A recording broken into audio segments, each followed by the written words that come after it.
Saúdo a amada igreja com a paz do nosso Senhor Jesus Cristo, amém? Que bom, né? Estarmos mais um domingo reunidos para louvarmos e prestarmos culto ao nosso querido Deus, né? Como o Vinícius já falou, esse será o último domingo, né? Sem o reverendo César, semana que vem. Por uma curiosidade, acabou que as datas casaram, né? Que é a comemoração de mais um ano, né? Aniversário da igreja. E ele estará conosco para trazer o sermão em comemoração ao aniversário da nossa igreja. Então eu fiquei por último, né? Para trazer a palavra aos irmãos, uma reflexão. E quando a gente sempre acerta isso, né, no ano anterior, né, no final do ano, para a gente fazer essa configuração, né, das pessoas que vão trazer a palavra, meditar na palavra. Eu tenho um hábito, né, eu falei isso até com o Anderson, eu tenho um hábito, quando eu faço um sermão, eu escrevo, eu guardo. Então eu tenho o computador, está recheado de sermão, eu guardo tudinho, né? Porque, né, sabe como é que é? A gente nunca sabe quando vai precisar, né? E como nós não somos, né, pastores docentes, né, não a gente não tem que pregar todo final de semana, todo domingo, mas a gente sempre deixa guardado. Então, quando tinha o dia de trazer o sermão, que era hoje, eu falei, para mim é fácil, né? Já tenho lá um guardado, eu escolho um, oro, falo, Senhor, o que eu devo, né, levar para a igreja? Mas aí aconteceu uma coisa, não é inusitada, né? Porque Deus, em sua soberania, é Ele quem controla todas as coisas, sempre, não nós. E aí, quando a Neilma, que foi no primeiro domingo, veio nos trazer a palavra, né? Que estava lá em João, eu fiquei com aquele negócio do pão de cevada na cabeça, né? Eu falei, caramba, eu nunca tinha reparado, né? Que João dizia, não, o pão era de cevada, pão de cevada. E fiquei com aquilo na cabeça. Aí, durante a semana, depois do culto, eu pego um comentário de João, né? Não, e aí vou lá nesse texto para ver. Eu falei, gente, não sabia, não era pão de cevada mesmo. Aí vou lá, não desacreditando a irmã, mas eu gosto de ler, né? E eu sentei na sala e abri o comentário de João, do Hernandes, e comecei a ler. Comecei a ler e a chorar. Aí a Andaraína, o pastor, foi, amor, o que foi? Eu falei, nada, só que o texto,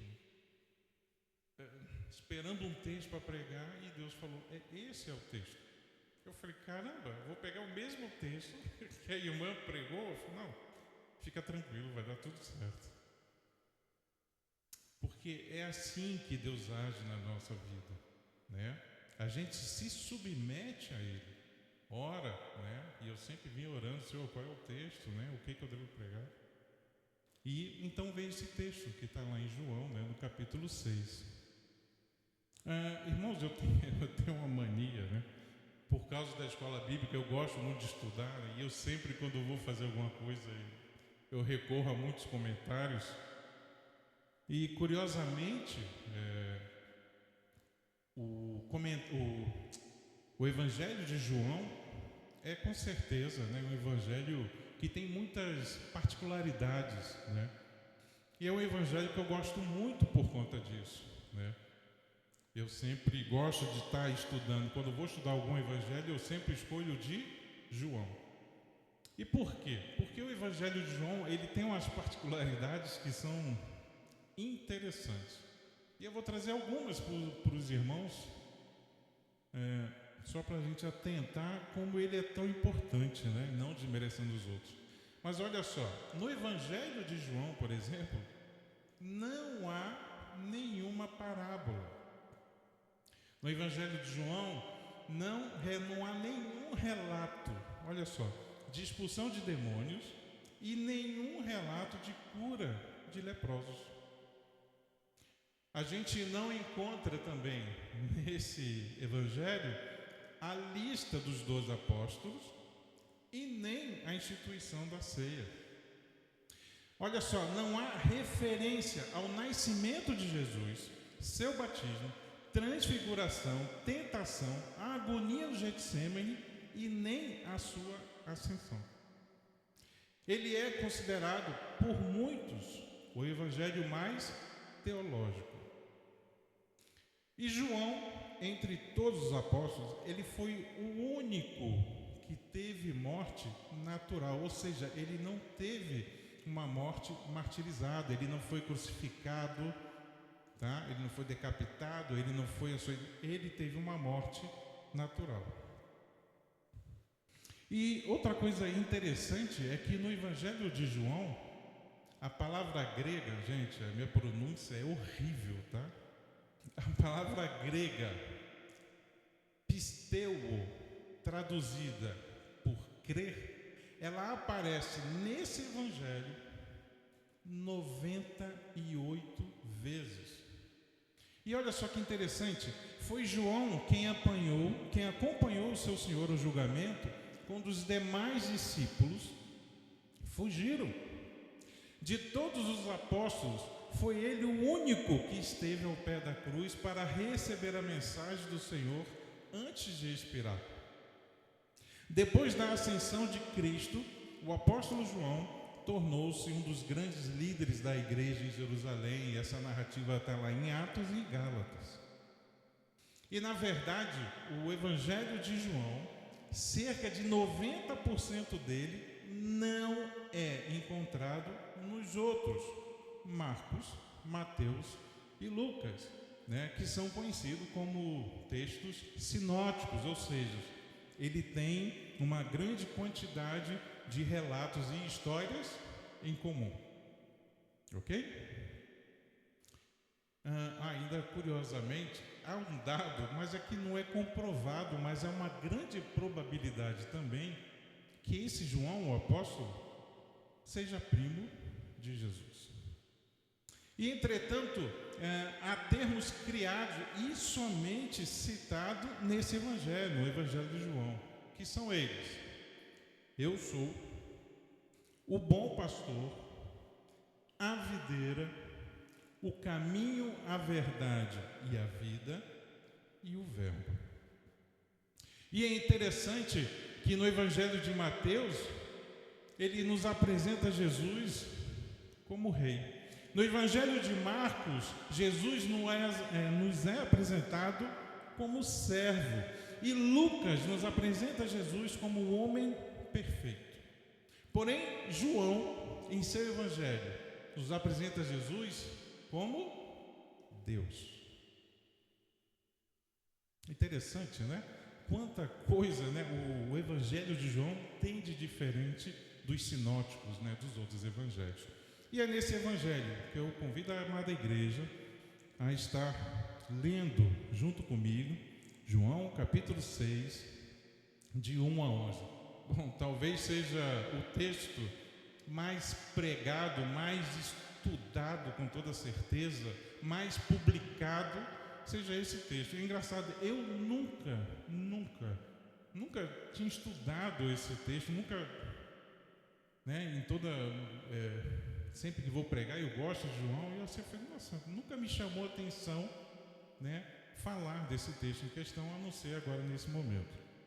João 6, de 1 a 11.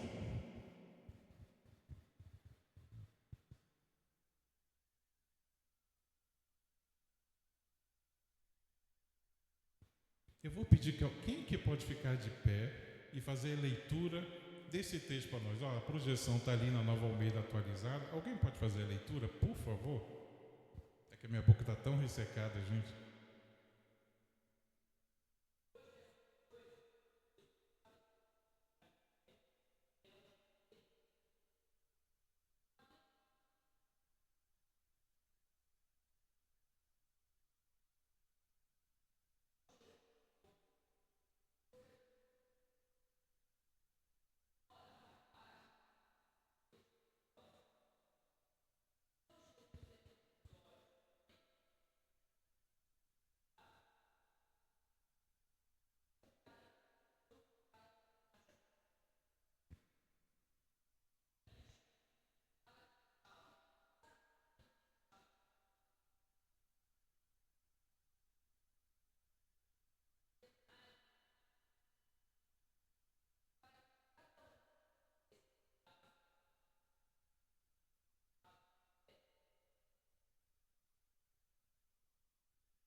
Amém. Só tem. Obrigado, Gustavo. Eu vou convidar a amada igreja a mais uma vez estarmos orando. Deus Todo-Poderoso, obrigado por tudo e em tudo nós te damos graças. E nesse momento, Senhor, queremos agora refletir na Tua Palavra, na exposição da Tua Palavra. Senhor, abra as nossas mentes e os nossos corações. Obrigado por tudo e é em nome de Jesus Cristo que nós oramos. Amém. Glória a Deus. Amém? Então é um texto muito, super conhecido, né? E no capítulo anterior de João, no capítulo 5, Jesus estava em Jerusalém. E agora, nesse momento, a gente se encontra na Galileia, perto do mar de Tiberíades. E aí uma curiosidade, né, que esse nome foi dado por Herodes Antipas por volta do ano 20, em homenagem ao imperador romano, Tibério César. Não tardou para que o nome da cidade fosse também transferido para o lago. Daí o mar da Galileia ser conhecido também como Lago de Tiberíades. É que se eu estivesse na aula da escola bíblica, eu ia fazer uma pergunta. Ninguém achou nada estranho nessa narrativa? Não? Lago, mar, é a mesma coisa? Não, claro que não. Lago é água doce, mar é aberto, né? E aí, curiosamente, a gente lê alguns textos e não se prende, né, nessas coisas. Mas é porque naquela época, tá? Era normal, quando você via uma porção de água muito grande, o que o pessoal falava? Mar. Tá bom? Então, quando você vê essa menção, mesmo no escrito, o que eu vou falar, lago ou mar da Galileia, é a mesma coisa, tá? O milagre da multiplicação dos pães e dos peixes é, sem dúvida nenhuma, o mais documentado e o mais público dos milagres. E esse relato também tem uma outra curiosidade, é o único que está em todos os evangelhos. Os evangelhos sinóticos que nós falamos, né, Marcos, Lucas e Mateus, mencionam dois motivos pelos quais Jesus e seus discípulos foram para o lado oriental do mar da Galileia. Primeiro motivo, eles andavam muito atarefados com as diversas demandas oriundas das multidões e nem sequer tinham tempo, meus irmãos, para comer, para descansar. Segundo motivo, eles estavam muito abatidos com a notícia trágica da morte de João Batista, por ordem do rei Herodes. E pelo fato de Jesus ter curado um homem em um sábado, ele sofreu uma forte oposição dos judeus e já não podia ficar seguro em Jerusalém. E por isso eles ficaram reclusos nesse lugar. Um pastor americano batista calvinista chamado Warren Wiersbe, que tem um comentário também dos evangelhos muito bom, diz que, com respeito ao milagre da multiplicação dos pães e dos peixes, foram propostas 4 soluções. Primeira solução, os discípulos sugeriram que Jesus mandasse o povo embora. Essa passagem está em Marcos 6, 35 e 36.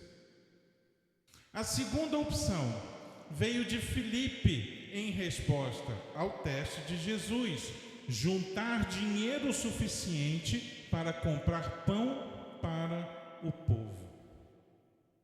A terceira sugestão veio de André, mas ele não estava seguro de como o problema seria resolvido. E a quarta solução e definitiva foi apresentada por Jesus, a verdadeira solução. Entrando e retornando para o texto, nós vamos analisar os 4 primeiros versículos, se o Gustavo puder colocar, somente de 1 a 4. Algum irmão que tiver com a Bíblia aberta, pode ler o capítulo 6, somente os 4 primeiros versículos, de 1 a 4.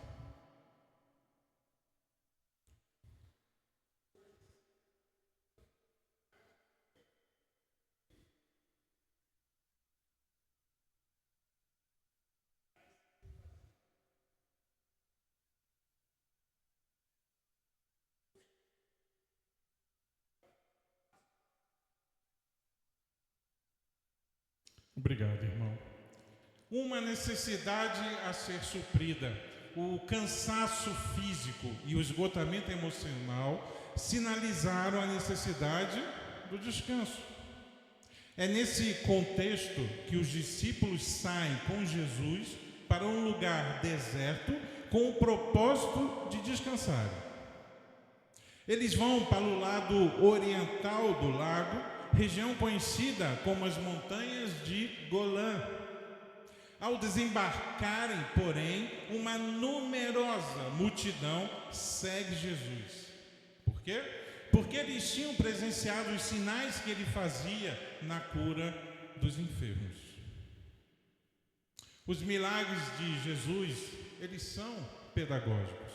Jesus estava multiplicando os pães para ilustrar a gloriosa verdade de que ele é o pão da vida.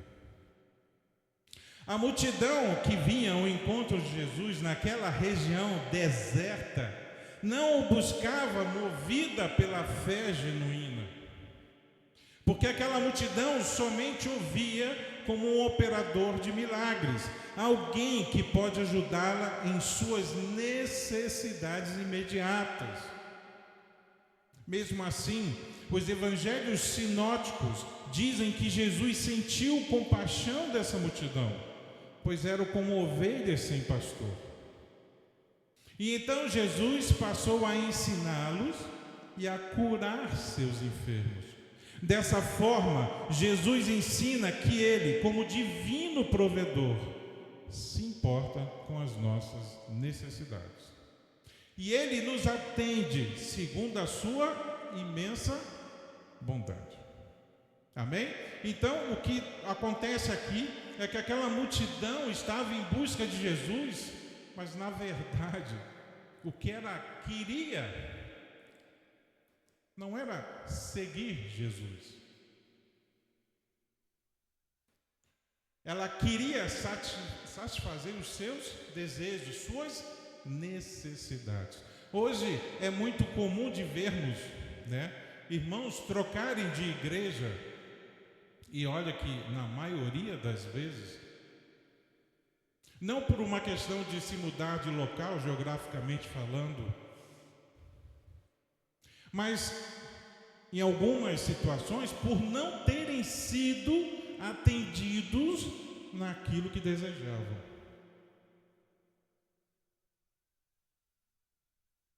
Não eram discípulos querendo aprender sobre Jesus, a seguir Jesus. Eram pessoas que queriam algum resultado de imediato na sua vida, seja financeira, seja profissional, seja emocional. E essa multidão estava seguindo Jesus, porque queria satisfazer seus desejos. Ela não queria seguir Jesus para pregar o Evangelho, as boas novas, para fazer mais discípulos. E isso, meus irmãos, acontece com uma certa frequência até hoje. Passemos mais adiante agora dos versículos 5 a 7. Quem é que pode ler os versículos 5 a 7?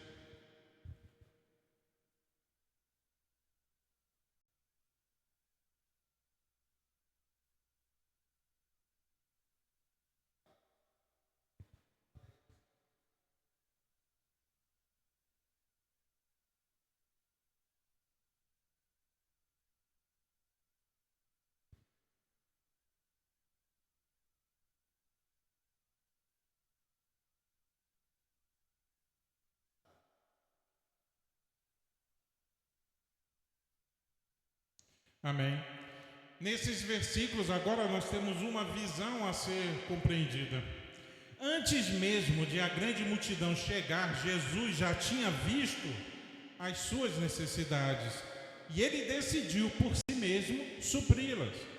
As pessoas estavam exaustas e sem rumo, como ovelhas sem pastor, e sabiam que precisavam ser alimentadas. Jesus, entretanto, ele aproveita essa ocasião para colocar Filipe em prova. Então ele lhe pergunta: onde compraremos pão para que comam? E Filipe, com a sua mente pragmática, responde: Senhor, o problema não é onde, mas como. Para atender essa grande multidão, era preciso pelo menos, algumas traduções, 200 denários, dinheiro da época. E só para os irmãos terem uma ideia, esse dinheiro nós não temos. Filipe sabia muito bem calcular valores para constatar que havia um gritante abismo entre receita e as despesas. Mas na questão, no quesito fé, ele estava reprovado, pois ele não tinha sequer nenhuma visão espiritual. Filipe, ele só viu o problema, mas não a solução. Ele só viu a limitação humana, mas não a onipotência divina. Aliás, Filipe estava nada mais, nada menos com quem, gente? Com Jesus. O americano D.A. Carson revela o fato, de Filipe pensar somente nessa esfera de mercado, porque um denário, gente, olha, presta bem atenção nisso. Um denário era o pagamento de um dia para um trabalhador comum. Então isso quer dizer que 200 denários, portanto, representavam 8 meses de salário. Como é que ele ia arranjar tanto dinheiro naquele lugar? Então, na mente de Filipe, era um problema sem solução.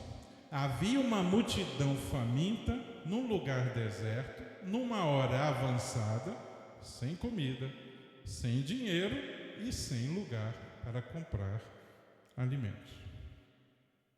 Filipe, em momento nenhum, conseguiu olhar para Jesus, para quem estava com ele, perguntando: como é que a gente faria?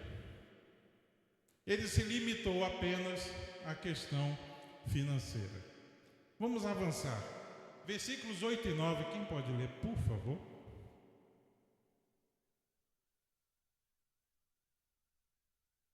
Somente o 8 e o 9, gente.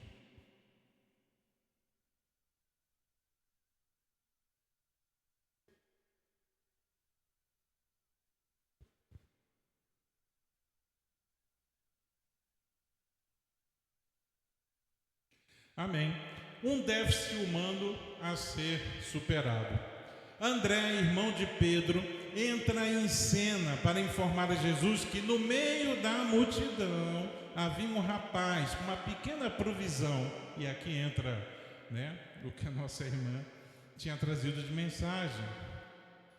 Um rapaz com 5 pães de cevada e 2 peixinhos. Mas ele mesmo, tomado pela lógica, dá o seu parecer. Mas o que é isso para tanta gente? Os pães nem sequer eram de trigo.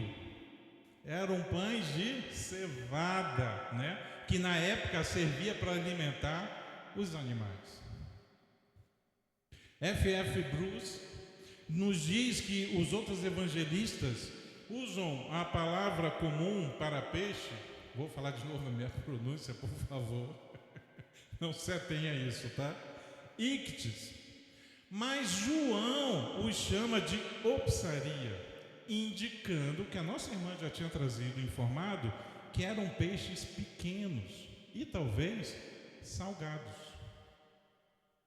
que davam gostos especiais ao pão de cevada. Ou seja, você pegar aquele alite, aquele peixinho salgado que você põe em pizza, e colocar num pão sem graça, que não tem gosto de nada.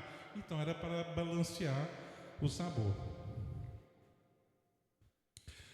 Pelo tamanho da multidão, essa pequena refeição dificilmente era digna de nota.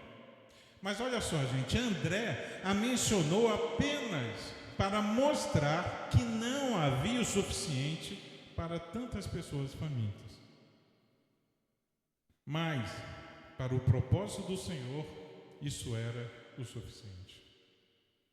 Se Filipe acentua a falta de dinheiro para alimentar a multidão, André destaca a pequena provisão disponível para alimentar tanta gente. Nenhum dos dois conseguiu ver a disposição de Jesus para resolver o problema. E comentando esse versículo, o reverendo Hernandes Dias Lopes tem uma frase que é fantástica. Jamais poderemos atender a demanda das multidões se nos fiarmos em nossos próprios recursos. Jamais poderemos atender a demanda das multidões se nos fiarmos em nossos próprios recursos. O milagre de Deus ocorre quando o homem decreta sua falência.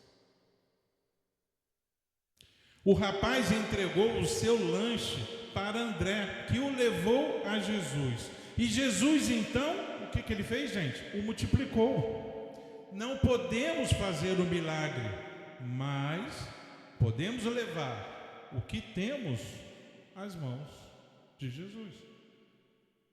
Charles Swindoll diz que Deus não nos chama para prover para a sua obra. Essa é uma responsabilidade dele. Deus nos chama para colocarmos em suas mãos o que nós temos.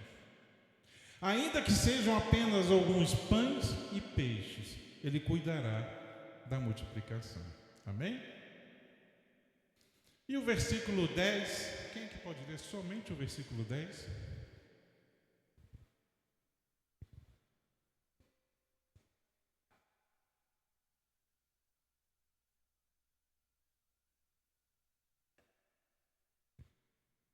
Jesus disse: façam que todos se assentem no chão. Havia muita relva naquele lugar, assim os homens se assentaram e eram quase 5.000. Uma organização necessária. Antes de realizar o milagre da multiplicação, Jesus mandou a multidão fazer o que, gente? Assentar-se. O milagre divino não dispensa a organização divina.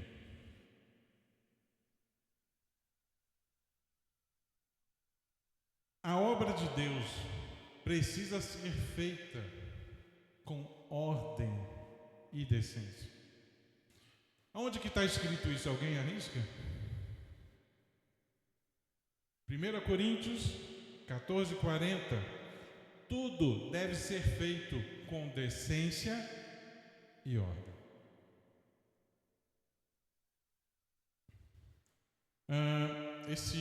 Eu ia falar esse ano. O ano passado, na Assembleia Geral, foi refeito o novo Manual do Culto. Isso aqui é só um manual do culto, que ficou muito bom. E aí lá eles distribuíram um para cada igreja, né? Então os presbitérios, né?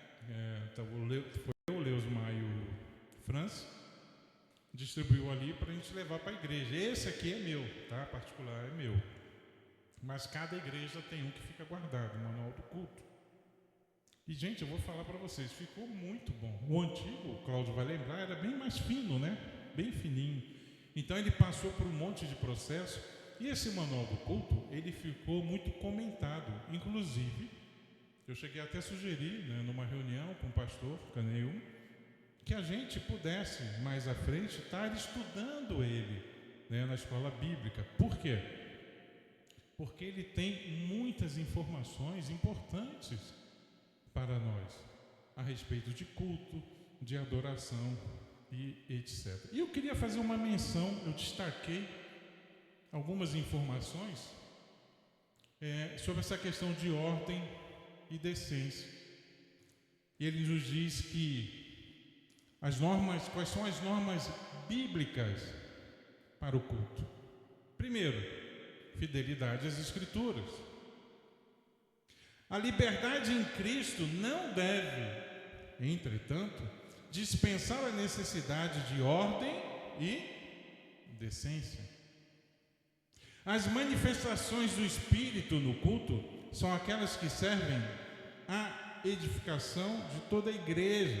E por isso devem ser evitadas expressões individuais que chamem a atenção para a própria pessoa ou que minimizem a participação congregacional, que deve ser privilegiada. Deus é e deve sempre ser o centro do culto. Os cânticos devem estar centralizados, não nas pessoas que cantam, mas naquele que é adorado. Ordem e decência. Quando a gente escuta essa palavra, ordem, quer dizer que o nosso culto, ele tem uma ordem, né?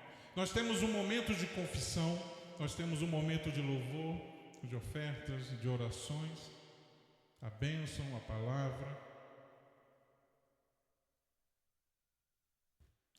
Mas deixa eu dizer uma coisa para os irmãos. É um versículo pequeno.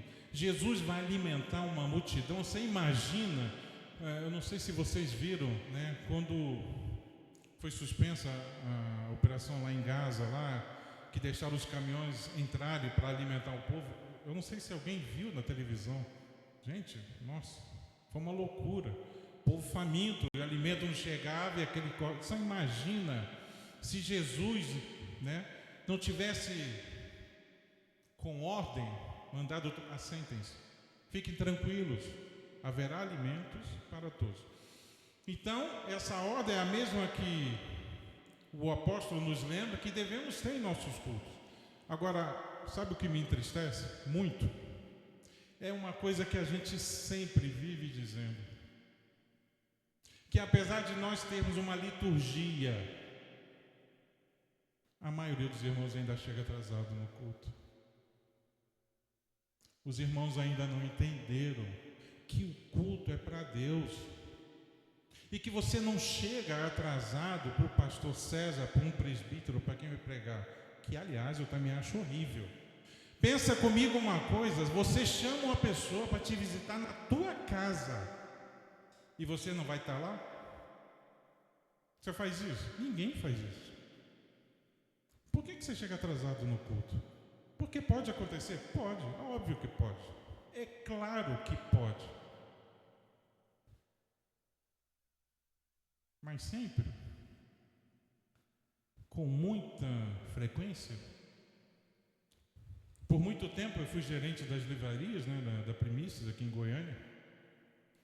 E pasmem, uma das coisas, tá, que mais acontecia na livraria para mandar a gente embora era a questão do atraso.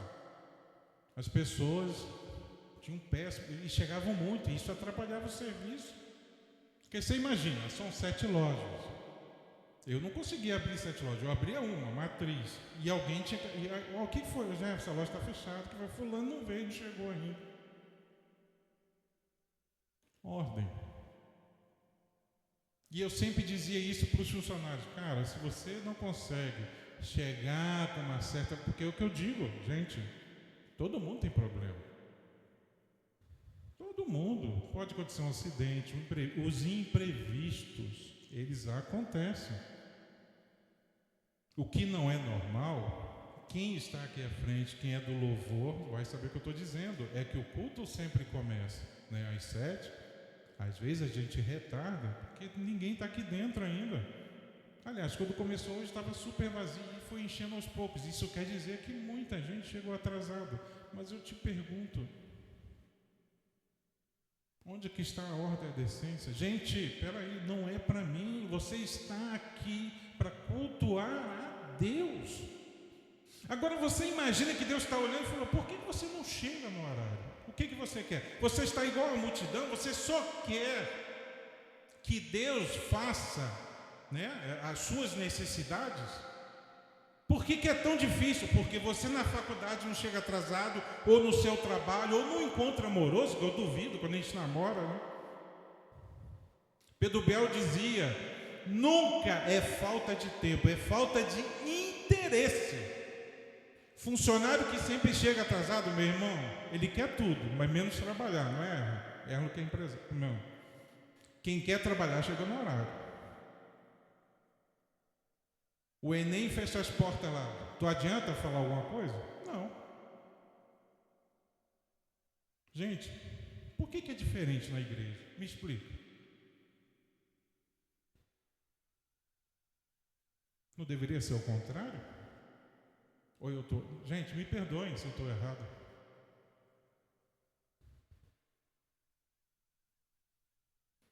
Se o próprio Jesus, para fazer um milagre, exige ordem das pessoas, se um culto tem horário para começar, e olha, deixa eu te falar, ele tem horário para terminar, a gente nunca tenta extrapolar os horários. Qual é o problema de você estar dentro do templo para assistir o culto? Qual é o problema que quando você sai para ir ao banheiro ou tomar uma água, que também é normal ter tanta gente lá fora? É outro culto? Porque a pergunta que eu queria fazer é: para que você veio à igreja?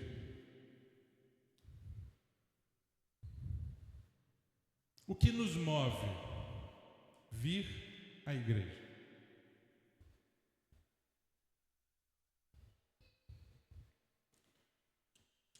Uma multiplicação generosa. Agora o último versículo, nós estamos terminando, o versículo 11, quem é que pode ler para nós, por favor?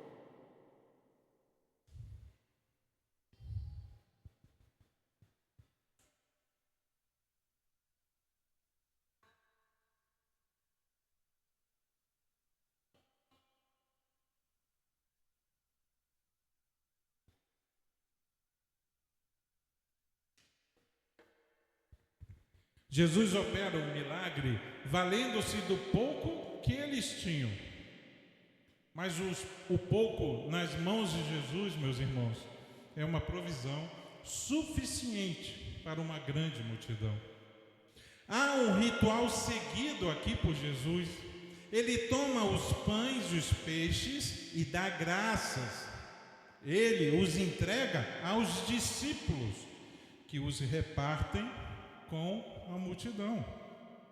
Jesus, meus irmãos, tem pão com fartura, porque aquele que se alimenta dele jamais, em tempo algum, terá fome.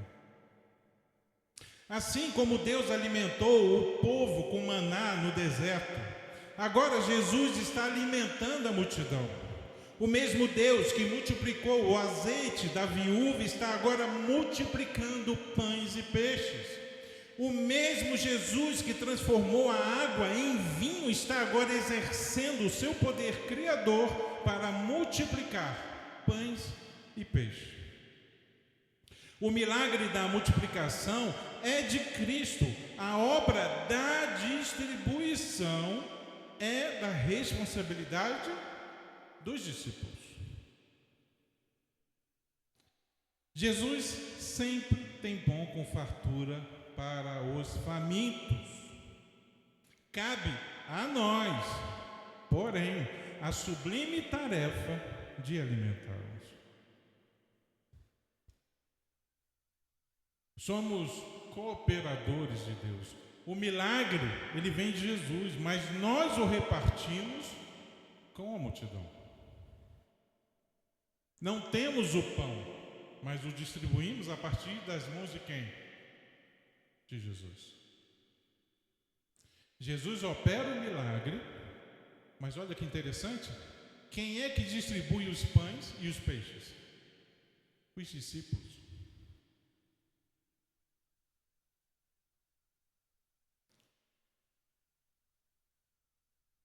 E nós? Temos cumprido ou estamos aptos a sermos discípulos de Jesus? O pão que ele nos envia, nós estamos distribuindo para quem? Aliás, se é que você recebe?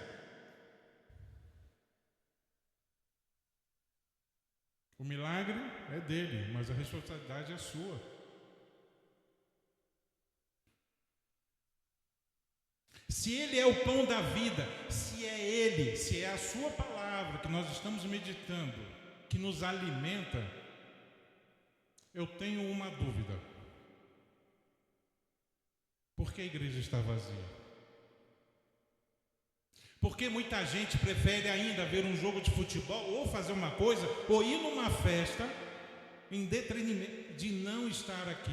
Por favor, me responda. Eu não entendo. Se Jesus é o pão da vida, se a sua palavra nos alimenta, por que é tão difícil estar dentro do templo para escutá-la? Por que é tão difícil formar discípulos? E Jesus, olha, eu tenho um monte de... Para que eu vou distribuir mesmo? Deixa eu ver. Por que a escola bíblica dominical nossa de domingo tem no máximo 20 pessoas? Eu não sei se você sabe, ou se você nunca assistiu, na escola bíblica nós estudamos a Bíblia, a palavra de Deus.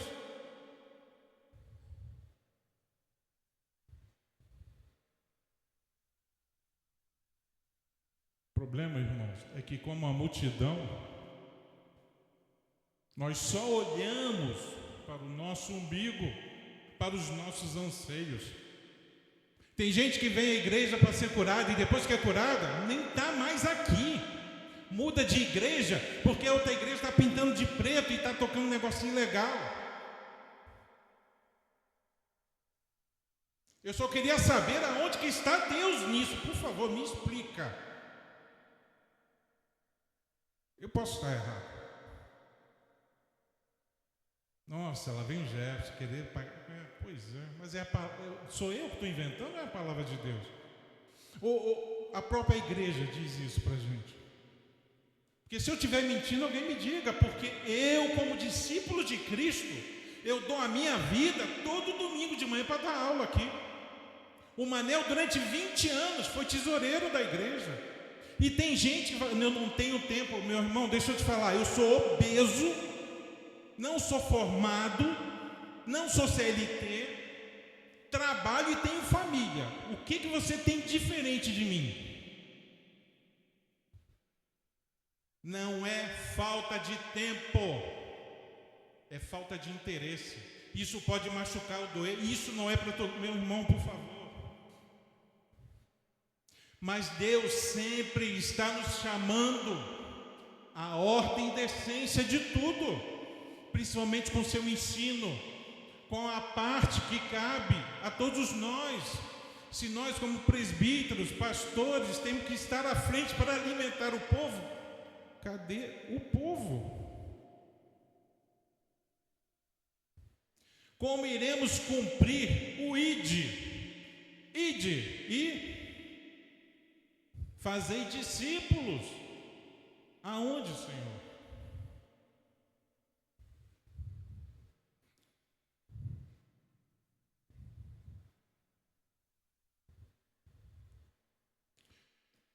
Talvez a grande pergunta que a gente deve se concentrar e que o nosso Senhor Jesus nos faz não é o que você sabe, não é da onde você vem, não é o que você é, mas a pergunta que ele faz é só uma: o que você quer? Ser discípulo ou como a multidão só ter sido alimentado e depois ser dispersado?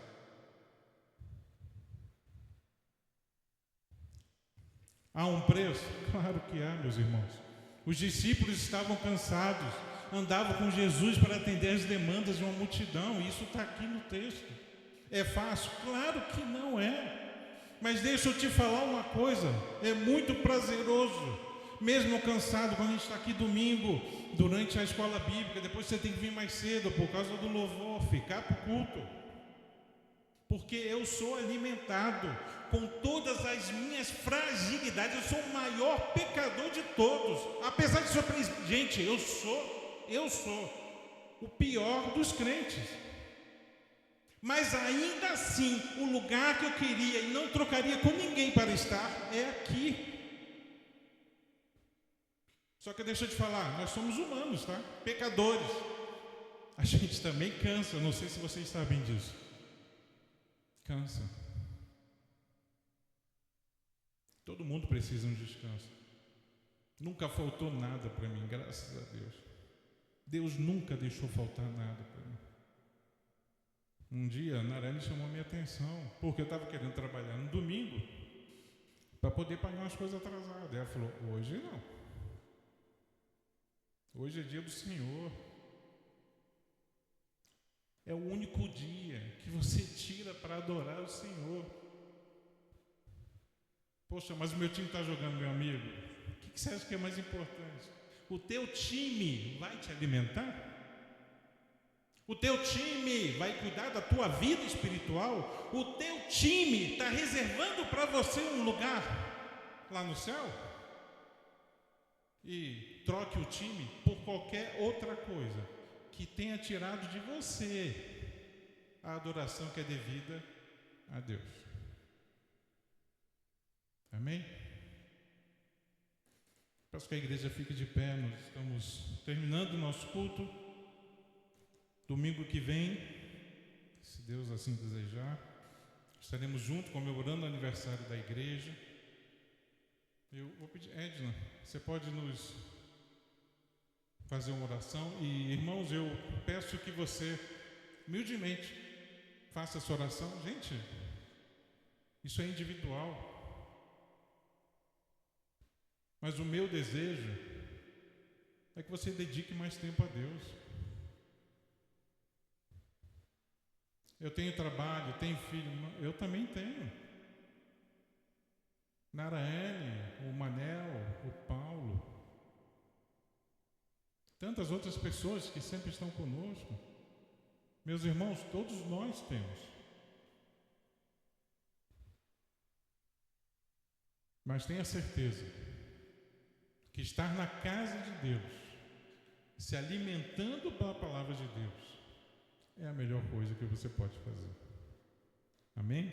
Estou pedindo a nossa irmã Edna que nos leve a oração e em seguida nós estaremos orando pelos pedidos e agradecer a presença dos irmãos e que todos sejam muito abençoados. Edna.